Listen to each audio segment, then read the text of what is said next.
अस्सलामुअलैकुम फ्रेंड्स। तो आज के इस वीडियो लेक्चर में हम बात करेंगे थ्योरी ऑफ प्रोबेबिलिटी के बारे में। ठीक है, तो इसके दो पार्ट्स हम बनाएंगे, थ्योरी ऑफ प्रोबेबिलिटी पार्ट 1 और पार्ट 2, क्योंकि फिर ये लंबा हो जाता है तो फिर दिक्कत आ जाती है। तो दो पार्ट्स में इसको डिवाइड कर लेते हैं। ठीक है, तो अकाउंट्स असिस्टेंट का मैथ सेक्शन अब मैं कवर करने वाला हूँ। तो कोई भी फ़ी वगैरह पे करने की, जैसे मैंने देखा था बाकी चैनल्स पे कि वो फ़ी मांगते हैं, आधा लेक्चर दिखाते हैं फिर फ़ी कहते हैं कि यार इतना पूरा लेक्चर देखने के लिए ये फ़ी कर दो, ये पे कर दो, वो पे कर दो। कोई दिक्कत नहीं है, बस सब्सक्राइब कर दो चैनल को और वीडियो को लाइक कर दो और पूरा लेक्चर देखा करो। ठीक है, तो इससे बात समझ में आ जाया करेगी। तो अगर हम मैथमेटिक्स का जो इसका मैथमेटिक्स का पोर्शन देखेंगे तो इसके 10 मार्क्स है मैथमेटिक्स में। और कंटेंट अगर हम देखेंगे मैथमेटिक्स का तो 11 कंटेंट आते हैं। दैट मीन्स 11 चैप्टर्स में 10 मार्क्स डिवाइडेड है। तो अगर हम ज़्यादा जो इम्पोर्टेंट पार्ट हम देखेंगे वो है theory of probability, set theory, matrices determinants, analytical geometry, vital statistics and demography. तो ये सारी चीज़ें जो है मुझे लगता है बाकी सारे भी इम्पोर्टेंट है, लेकिन ये सबसे ज़्यादा इम्पोर्टेंट है क्योंकि इनसे न्यूमेरिकल प्रॉब्लम्स जो है प्रॉब्लम्स आ सकती है। बाकी जो है टैबुलेशन वगैरह, methods of collecting primary and secondary data, theory of attributes, sampling and non sampling errors, ये थ्योरेटिकल मतलब कॉन्सेप्ट्स, ये कॉन्सेप्चुअल टॉपिक्स है। ठीक है, ये बाकी जो है ये मैथमेटिकल टॉपिक्स, इसमें आपको क्वेश्चन आएगा ही आएगा। तो इसमें इन सब टॉपिक्स में लगभग किसी किसी में से 2 नंबर का क्वेश्चन आ सकता है, किसी में 1 नंबर का क्वेश्चन आ सकता है। तो जो थ्योरी ऑफ प्रोबेबिलिटी है ये इन सब में one of the most important topics है। ठीक है, तो इसको अच्छे से पढ़ना है। अब जो प्रोबेबिलिटी में हम सबसे ज़्यादा जिनकी बातें करते हैं, जिनकी प्रोबेबिलिटी निकालते हैं, वो है कॉइन है, डाइस है और डेक ऑफ कार्ड्स है। तो मैंने सोचा कि पहले इनका थोड़ा सा कंसेप्ट दे दूं, किसी को पता नहीं होगा है कार्ड्स में कितने, फिर प्रॉब्लम आती है क्वेश्चन करने में। फॉर एग्जाम्पल कार्ड्स का प्रॉब्लम आया कि बताओ एस की प्रोबेबिलिटी कितनी होगी, तो पता नहीं होता कि एस कितने होते हैं कार्ड में, या किसी को पता नहीं होता डाइस के कितने फेसेस है, आउटकम्स क्या है। और कॉइन तो पता ही है सबको, कॉइन के 2 आउटकम्स होते हैं, हेड और टेल का। ठीक है, कॉइन भी मतलब अगर हम क्वेश्चन में ये होता है कि कॉइन अनबायस्ड लेके चलते हैं, अगर कभी कॉइन बायस्ड हो तो क्वेश्चन में दिया गया होगा। ठीक है, ये याद रखना है। तो most of the cases coin को हम अनबायस्ड लेके चलते हैं, और होती भी है, मतलब अनबायस्ड कॉइन में ही 2 आउटकम्स आते हैं, हेड और टेल, वरना अगर बायस्ड कॉइन होगी तो ये आउटकम्स चेंज होते हैं। ठीक है, अब डाइस की अगर बात करते हैं तो 6 फेजेस होते हैं उसमें, और पॉसिबल आउटकम्स क्या हो सकते हैं, 1 2 3 4 5 6। दैट मीन्स हर एक फेज पे या तो 1 डॉट होता है, 2 dot, 3 dot, 4 dot, 5 dot, 6 dot. तो पॉसिबल आउटकम्स है 1 2 3 4 5 6। ठीक, अब अगर डेक की बात करें, कार्ड्स का डेक, तो एक डेक में 52 कार्ड्स होते हैं टोटल, और 2 कलर्स होते हैं, ये याद रखना है, ब्लैक और रेड। ठीक है, तो डेक में बस 2 कलर के कार्ड्स होते हैं, ब्लैक और रेड, और 4 सूट्स होते हैं, मतलब उन 2 कलर्स में 4 सूट होते हैं। एक तो होता है spades, hearts, diamonds and clubs, यही 4 सूट्स एक डेक में होते हैं। ठीक है, तो हर एक सूट में 13 कार्ड होते हैं। एस होता है, किंग होता है, क्वीन होती है, जैक होती है, और फिर नंबर्स होते हैं 2 3 4 5 6 7 8 9 10। तो दैट मीन्स 13 कार्ड टोटल होते हैं एक सूट में, और टोटल डेक में होते हैं 52 कार्ड्स। ठीक है, तो दैट मीन्स हर एक में एस आएगा, हर एक में किंग आएगा, हर एक में क्वीन आएगी, हर एक में जैक आएगा। That means in total 4 aces होंगे, 4 किंग होंगे, 4 क्वीन होंगी, 4 जैक होंगे, और 4 4 ये नंबर्स होंगे। ठीक है, ये याद रखना है। तो ये डेक ऑफ कार्ड्स है, ये क्लब है, ये स्पेड है, ये डायमंड, ये हर्ट है, और ये डायमंड है। ठीक है, तो एस 4 होंगे, 2 4 होंगे, 3 4, ये जो नंबर्स है ये 4 4 होंगे, जैक 4 होंगे, क्वीन 4 होंगी, और किंग 4 होंगे। तो ठीक है, ये याद रखना है, ये क्वेश्चन में आगे फिर काम आएगा। अब प्रोबेबिलिटी को पे आते हैं। प्रोबेबिलिटी होती क्या है, प्रोबेबिलिटी को डिफाइन करते हैं। प्रोबेबिलिटी क्या है, चांसेस ऑफ इवेंट्स हैपनिंग, उसको स्टडी करना। मतलब कोई भी इवेंट अगर होता है या नहीं होता है, उसके क्या चांसेस हैं होने के, उसके चांसेस क्या है ना होने के, इस चीज़ को, उसकी स्टडी को प्रोबेबिलिटी कहते हैं। ठीक है, मान लो बारिश हो रही है, हम कहते हैं कि आज बारिश होगी, तो इसके क्या चांसेस है, आज बारिश नहीं होगी, उसके क्या चांसेस है, तो इसको स्टडी करना, इसको प्रोबेबिलिटी कहते हैं। मान लो कॉइन को हमने टॉस किया, तो हम कहते हैं कि हेड आएगा या टेल आएगी, इसकी प्रोबेबिलिटी क्या है, हेड आने की और टेल आने की क्या चांसेस है, तो इस चीज़ को प्रोबेबिलिटी कहते हैं। किसी भी अगर कोई इवेंट हो रहा है तो उसके चांसेस क्या है होने के और उसके चांसेस क्या है ना होने के, इस चीज़ को कहते हैं प्रोबेबिलिटी। ठीक है, तो अब मोस्ट इंपॉर्टेंट चीज़ जो प्रोबेबिलिटी का पहला इंपॉर्टेंट पॉइंट है कि प्रोबेबिलिटी हमेशा 0 और 1 के बीच में लाई करती है। दैट मीन्स जो हम लेमैन्स लैंग्वेज में कहते हैं कि प्रोबेबिलिटी 100% है, प्रोबेबिलिटी कोई तो कहता है कि प्रोबेबिलिटी 200%, तो वो सारी चीज़ें गलत है। प्रोबेबिलिटी हमेशा 0 और 1 के बीच में लाई करती है। जो लेमैन्स लैंग्वेज में हम 100% कहते हैं तो प्रोबेबिलिटी की लैंग्वेज में उसे 1 कहते हैं। जो लेमैन्स लैंग्वेज में हम मतलब 0% कहते हैं उसे प्रोबेबिलिटी की लैंग्वेज में 0 कहते हैं। ठीक है, तो 0 का मतलब क्या है? Absolute impossibility. दैट मीन्स हम जो कहते हैं कि नहीं होगा, बिल्कुल भी नहीं होगा, उसको 0 कहते हैं। और 1 का मतलब क्या है? Absolute certainty. That means 100% chances है किसी चीज़ का किसी के होने का। ठीक है, तो ये याद रखना है, प्रोबेबिलिटी हमेशा लाई करती है बिटवीन 0 एंड 1। अब हम प्रोबेबिलिटी को पहले डिफाइन नहीं करेंगे। प्रोबेबिलिटी का मैथमेटिकल जो एक्सप्रेशन है, मैथमेटिकल जो उसकी इक्वेशन है, वो पहले हम नहीं बताएंगे, क्योंकि उसको बताने से पहले बेसिक डेफिनेशंस आपको पता होनी चाहिए। ठीक है, तो पहला क्या है? Random experiment. रैंडम एक्सपेरिमेंट किसको कहते हैं? अगर हमने कोई एक्सपेरिमेंट मतलब ऑकर किया, अगर हमने कोई एक्सपेरिमेंट परफॉर्म किया, ठीक है, तो हमें उसके पॉसिबल आउटकम सारे पता होंगे, उस एक्सपेरिमेंट के सारे पॉसिबल आउटकम्स हमें पता होंगे, लेकिन हमें ये नहीं पता कि अभी कौन सा आउटकम ऑकर होगा। तो उस टाइप के एक्सपेरिमेंट को हम कहते हैं रैंडम एक्सपेरिमेंट। ठीक है, तो हमें याद रखना है उस रैंडम एक्सपेरिमेंट का जो सैम्पल स्पेस है वो होता है set of all possible outcomes. Sample space में बताऊंगा अभी क्या होता है, तो ये याद रखना है, रैंडम एक्सपेरिमेंट का sample space all possible outcomes होते हैं। ठीक है, सारे पॉसिबल आउटकम्स। तो रैंडम एक्सपेरिमेंट का मतलब हमें पता है कि हमने एक एक्सपेरिमेंट किया, उसके सारे पॉसिबल आउटकम्स हमें पता है कि ये आ सकता है, लेकिन ये नहीं पता कि कौन सा अभी आएगा। तो उस टाइप के एक्सपेरिमेंट को रैंडम एक्सपेरिमेंट कहते हैं। दूसरा है आउटकम। आउटकम क्या है?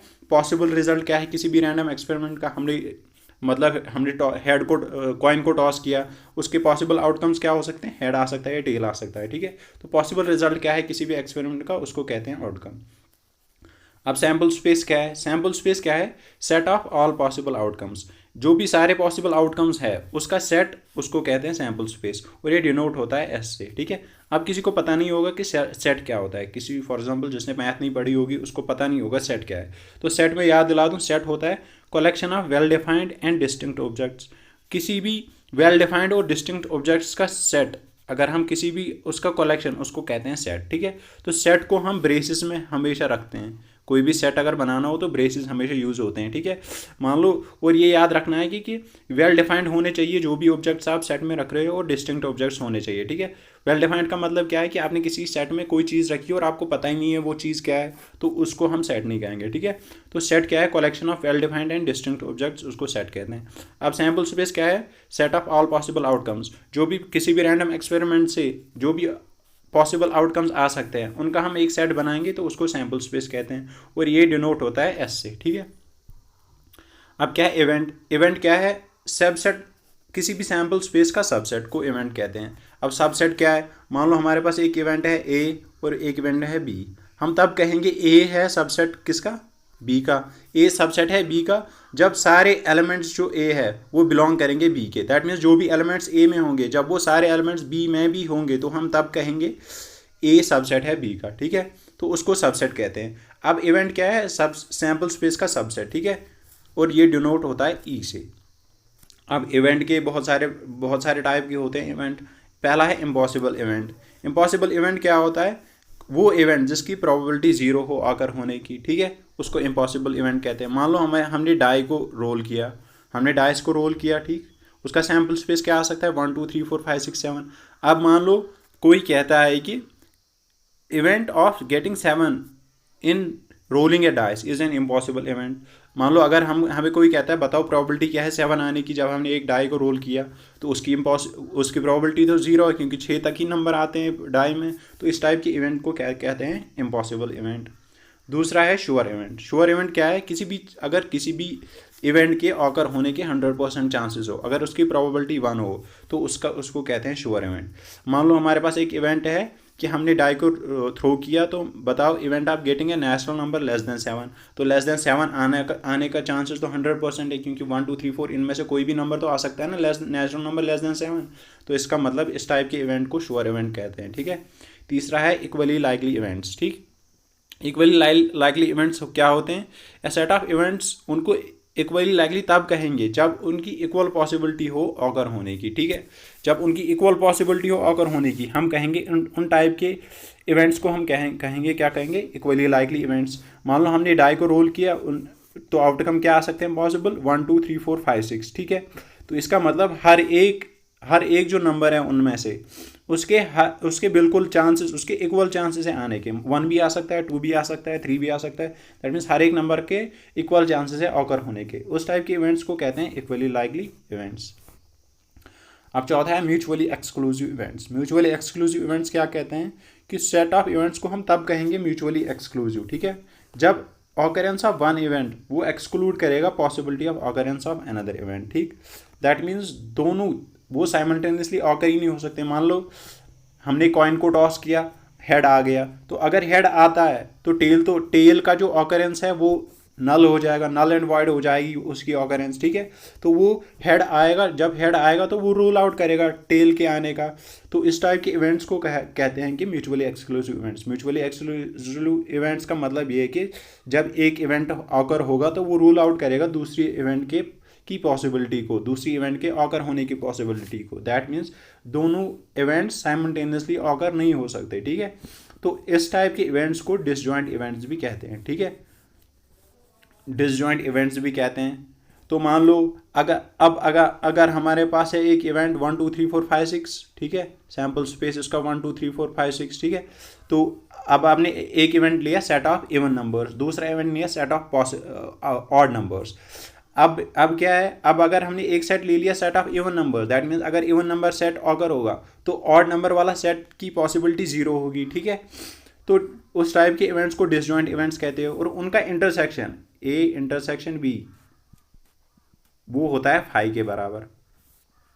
दैट मीन्स दोनों का इंटरसेक्शन। अब किसी को पता नहीं इंटरसेक्शन क्या है। इंटरसेक्शन का मतलब है अगर दो सेट है उनका इंटरसेक्शन अगर निकालना होगा हमें, तो हम क्या करेंगे, ए सेट अगर हमारे पास ए और बी सेट है तो हम ए सेट में देखेंगे कौन सा एलिमेंट है और बी सेट में देखेंगे इन दोनों में कॉमन कौन सा एलिमेंट है। तो उन कॉमन एलिमेंट्स का एक सेट बनाएंगे तो वो सेट होगा intersection of A and B, ठीक है।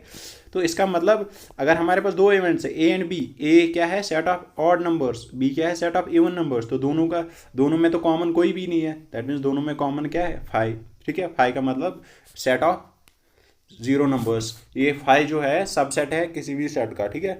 तो और इसमें कोई भी, फाइव का मतलब है कि सेट है मगर इसमें कोई भी नंबर नहीं है, ठीक है। अब पांचवा क्या है, एग्जॉस्टिव इवेंट्स। एग्जॉस्टिव इवेंट्स क्या होते हैं, सेट ऑफ इवेंट्स को हम तब कहेंगे एग्जॉस्ट इवेंट्स, ठीक है, जब उनमें से एक तो नेसेसरली ऑकर होगा जब भी एक्सपेरिमेंट हम परफॉर्म करेंगे, ठीक है। मान लो हमने डाइस को रोल किया हमने तो एक ना एक तो ज़रूरी आएगा, 1 आएगा, 2 आएगा, 3 आएगा, 4 आएगा, उनमें से 6 नंबर्स में से एक नंबर तो बिल्कुल ही ऑकर करेगा, ठीक है। तो उस टाइप के इवेंट्स को हम क्या कहेंगे, एग्जॉस्टिव इवेंट्स, ठीक।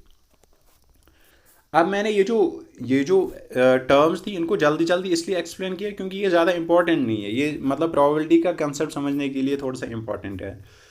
तो अब क्या है, अब प्रोबेबिलिटी को डिफाइन करते हैं। प्रोबेबिलिटी की इक्वेशन क्या है, मान लो हमारे पास probability of P of E का मतलब क्या है, probability of happening an event E, ठीक है। तो वो होता है number of favourable outcomes to E. तो जो इवेंट है हमारा ई, उसके फेवरेबल आउटकम्स कितने हैं, वो टोटल नंबर ऑफ आउटकम्स कितने हैं, तो उन दोनों चीज़ का डिवाइड करके किसी भी चीज़ की प्रोबेबिलिटी आ सकती है, ठीक है। तो ये सबसे ज़्यादा इंपॉर्टेंट है क्योंकि मुझे लगता है कि क्वेश्चन या तो इसमें से आएगा और एक और टॉपिक है इसमें कंडीशनल प्रोबेबिलिटी, या तो इसमें आएगा, लेकिन उसमें से भी सबसे one of the most important ये जो है कॉन्सेप्ट प्रोबेबिलिटी है, क्योंकि इसमें क्वेश्चन तो आना ही आना है, ठीक है। तो प्रोबेबिलिटी क्या है, किसी भी इवेंट का number of favourable outcomes to E जो इवेंट है उसके कितने फेवरेबल आउटकम्स है और total number of possible outcomes कितने हैं, तो इस चीज़ से प्रोबेबिलिटी निकलती है, ठीक है। अब पी ऑफ ई क्या है, probability of happening an event, और पी ऑफ ई बार क्या है, probability of not happening an event, ठीक है। और ये याद रखना है, ये दूसरा सबसे इंपॉर्टेंट पॉइंट है, probability of E plus probability of E dash और E bar is equal to 1। That means probability of happening an event and plus probability of not happening an event is equal to 1। अब अगर हमें पता होगा, अब हमें दिया गया होगा प्रोबेबिलिटी ऑफ इवेंट हमें दिया गया होगा, ठीक है, हमें बताना है probability of not happening an event, तो हम क्या करेंगे, 1 से उसको माइनस करेंगे तो probability of not happening an event आएगा, ठीक है। तो यही पहला पार्ट है। दूसरे पार्ट में हम बाकी सारा जो कवर करेंगे, तो ठीक है, ये सारी चीज़ें। अब हम एक क्वेश्चन करेंगे प्रोबेबिलिटी वाला जो कंसेप्ट है उसको समझाने के लिए। एक क्वेश्चन ऐसा है कि एक ordinary die is thrown what is the probability that the number appearing on the die is greater than 3, ठीक है। अब हमें पहले प्रोबेबिलिटी के कंसेप्ट को याद रखना है। प्रोबेबिलिटी हमें क्या कहती है? Probability of an event is equal to number of events favouring number of favorable outcomes to E, number of favorable outcomes to event divide by total number of outcomes. अब हम देखेंगे नंबर ऑफ फेवरेबल आउटकम्स कितने हैं। पहले हम sample space बनाएंगे die का। Sample space क्या होगा इसका? 1 2 3 4 5 6, ठीक है, 6 तक आएंगे नंबर्स। तो अब हम देखेंगे ये क्या कहता है? Number appearing on the die is greater than 3। अब हम देखेंगे सैम्पल स्पेस में कौन सा नंबर ग्रेटर देन 3 है, तो वो है 4 5 6, ठीक है। तो कितने हैं टोटल? इसका मतलब फेवरेबल आउटकम्स कितने हैं? 1 2 3, इसका मतलब फेवरेबल आउटकम्स 3 है। टोटल नंबर ऑफ आउटकम्स कितने हैं? 1 2 3 4 5 6, that means total number of outcomes है 6। तो इसका मतलब 3 1 जार 3, 3 2 जार 6, तो आंसर आएगा 1/2, ठीक है। तो ये मैंने एक सैम्पल क्वेश्चन दिया था इस चीज़ को समझाने के लिए। बाकी हम प्रैक्टिस एक्सरसाइज इस चैप्टर के एंड में करेंगे, ठीक है। तो ये चीज़ मैं समझाने की कोशिश कर रहा था कि बस आपको निकालना क्या है? नंबर ऑफ फेवरेबल आउटकम्स निकालने हैं और टोटल नंबर ऑफ आउटकम्स कितने हैं, तो उस चीज़ से प्रोबेबिलिटी निकलती है। बहुत ही आसान कंसेप्ट है, बस आपको थोड़ा सा याद रखना है, ठीक है। Thank you.